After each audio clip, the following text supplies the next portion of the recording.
اماں عائشہ رضی اللہ تعالی عنہا جو کہ سچے باپ کی سچی بیٹی ہیں اور سچے نبی کی سچی بیوی ہیں، وہ اس حدیث مبارکہ کو بیان کرتی ہیں کہ جناب رسول اللہ صلی اللہ علیہ وسلم نفل روزہ رکھنے لگتے تو ہم آپس میں کہتے کہ اب آپ صلی اللہ علیہ وسلم روزہ رکھنا چھوڑیں گے ہی نہیں، اور جب روزہ چھوڑ دیتے تو ہم کہتے کہ اب آپ روزہ رکھیں گے ہی نہیں۔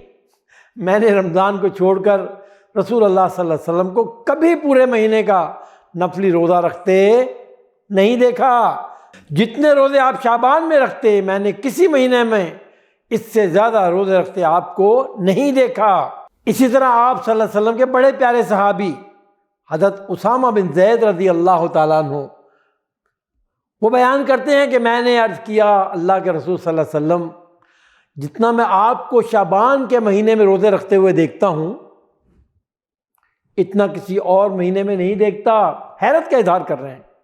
آپ صلی اللہ علیہ وسلم نے فرمایا سنو، رجب اور رمضان کے درمیان یہ ایک ایسا مہینہ ہے جس سے لوگ کیا کرتے ہیں؟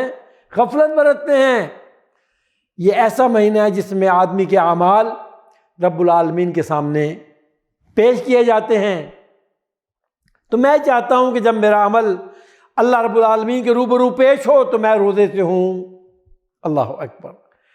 اسی طرح نبی اکرم صلی اللہ علیہ وسلم نے ارشاد فرمایا سنو، تم میں سے کوئی شخص رمضان سے پہلے شعبان کی آخری تاریخوں میں 1 یا 2 دن کے روزے نہ رکھے، البتہ اگر کسی کو ان میں روزے رکھنے کی عادت ہو تو وہ اس دن بھی روزہ رکھ لے۔